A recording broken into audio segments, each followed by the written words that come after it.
Hello बच्चों, तो चलिए प्रश्न को पढ़ते हैं। वज्र गुणन विधि, मेथड ऑफ क्रॉस मल्टीप्लिकेशन से निम्नलिखित समीकरण युग्मों को हल करें। तो हमारा समीकरण है x धन y बटे एक्स वाई बराबर 2 और दूसरा समीकरण है x ऋण y बटे एक्स वाई बराबर 6।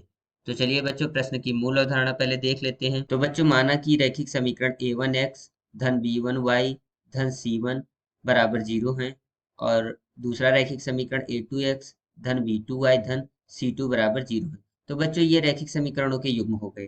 तो बच्चों वज्र गुणन विधि से हल करने के लिए x के नीचे x बच्चों एक चर राशि है, दूसरी चर राशि y है। यहाँ कोई चर राशि नहीं बच्चों, तो यहाँ एक गुणे c1 मान सकते हैं।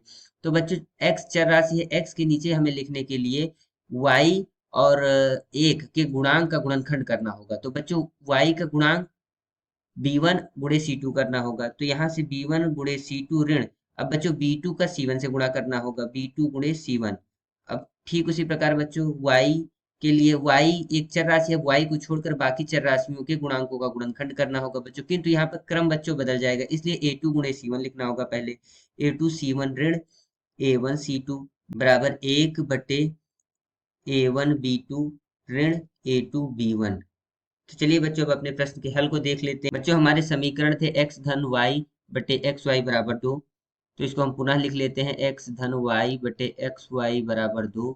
बच्चों दूसरा समीकरण हमारा है x ऋण y बटे एक्स वाई बराबर 6। x ऋण y बटे एक्स वाई बराबर 6 बच्चों। तो बच्चों अब इसको यहाँ हम एक्स वाई से भाग दे देते हैं, तो ये हो जाएगा x बटे एक्स वाई धन y बटे एक्स वाई बराबर 2। इसी तरह इसी तरफ भी कर देते हैं बच्चों, x बटे एक्स वाई ऋण y बटे एक्स वाई बराबर 6। अब बच्चों यहाँ x से x कट जाएगा, y से y कट जाएगा। यहाँ भी बच्चों x से x कट जाएगा, y से y कट जाएगा। तो बच्चों ये हो जाएगा 1 बटे y धन 1 बटे x बराबर 2। बच्चों ये इसी प्रकार ये दूसरा समीकरण हो जाएगा, 1 बटे y ऋण 1 बटे x बराबर 6। तो बच्चों यहाँ पे हम माना 1 बटे y को हम मान लेते हैं बच्चों v, और 1 बटे x को हम मान लेते हैं u। तो बच्चों ये हो जाएगा v प्लस यू बराबर 2। तो इस समीकरण को हम लिख लेते हैं v प्लस यू बराबर 2। ठीक बच्चों इसी प्रकार से ये हो जाएगा v ऋण u बराबर 6। तो बच्चों ये हो जाएगा v ऋण u बराबर 6। अब बच्चों अगर हम इन समीकरणों को व्यवस्थित करें तो ये हो जाएगा u धन v ऋण 2 बराबर 0। और बच्चों इसको व्यवस्थित करने पे हमें मिलेगा u ऋण v धन 6 बराबर 0। तो बच्चों मान लीजिए ये समीकरण 1 है, ये समीकरण 2 है। अब इन समीकरणों के युग्म को बच्चों हम वज्र गुणन विधि से हल करेंगे। तो बच्चों मान लीजिए यहाँ u है, तो बच्चों u के हर में लिखने के लिए बच्चों u एक चर राशि है, u के अलावा चर राशि v है और यहाँ पे 1 है। तो इसका गुणनखंड 1 गुणे 6 हो जाएगा बच्चों, 1 गुणे 6 ऋण, बच्चों यहाँ v का गुणांक ऋण 1 है, यहाँ ऋण 2 है, तो ये हो जाएगा ऋण 1 गुणे ऋण 2 बराबर। अब v के नीचे बच्चों v चर राशि है, v को छोड़ के चर राशि u है और यहाँ से 1 है, किंतु बच्चों यहाँ क्रम परिवर्तित हो जाएगा, तो पहले 1 गुणे ऋण 2 लिख लेंगे, 1 गुणे ऋण 2 ऋण 1 गुणे 6 बराबर 1 बटे, यहाँ से बच्चों इसका गुणांक 1 है, इसका गुणांक ऋण 1 है, तो ये हो जाएगा 1 गुणे ऋण 1 ऋण 1 गुणे 1। तो बच्चों अब इसको अगर हम आगे हल कर लेंगे तो ये हो जाएगा u बराबर u बटे 6 ऋण 2 बराबर v बटे ऋण 2 ऋण 6 बराबर 1 बटे ऋण 1 ऋण 1।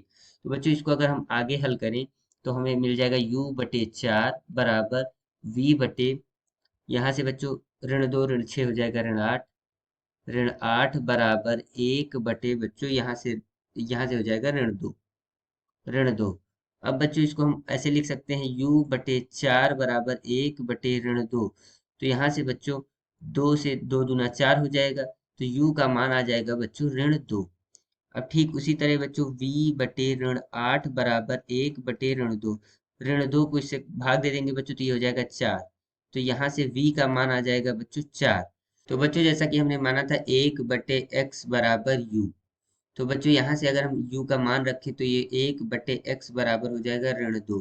तो यहाँ से बच्चों x का मान हमें मिल जाएगा 1 बटे ऋण 2। बच्चों x का मान हमें प्राप्त हुआ 1 बटे ऋण 2। इसी प्रकार बच्चों 1 बटे y को हमने माना था v, तो यहाँ से बच्चों 1 बटे y बराबर हो जाएगा 4।